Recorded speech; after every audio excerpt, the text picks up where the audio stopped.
will we have a new 2050? Quartararo's down! Is that Dovizioso as well? It is! There's Unbelievable! One of the factory Ducatis clattered in, believe it. They're trying to get that bike into Dovizioso now. I hope he's okay because he looked hurt. Nowhere to see the air. He's rolled through the tarmac run off quite a few times there. I just wonder if we might see a red flag here if they can't get a Fabio point. A shocker for Andrea Dovizioso.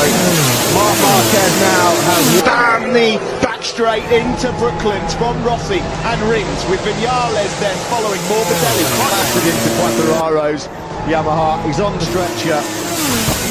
Well, on Honda, Yamaha, Suzuki out in around. Maggots and Beckett. Quartararo wincing a bit. The tarmac run off quite a few times there. At the sharp end of this one then as they now head around. Pushed into the air. He's rolled through the tarmac run off quite a few times there.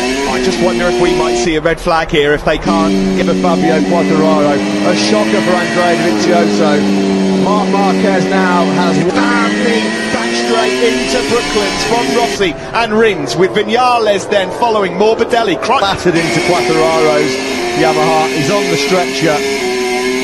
Well, on Honda, Yamaha, Suzuki at the sharp end of this one then as they now head around. Maggots and Beckett. High five. Down he went. All the factory Ducatis clattered in, believe it. They're trying to get that bike out. They're looking to Dovizioso now. I hope he's okay because he looked hurt. Nowhere to push into the air. He's rolled through the tarmac run off quite a few times. They're trying to get that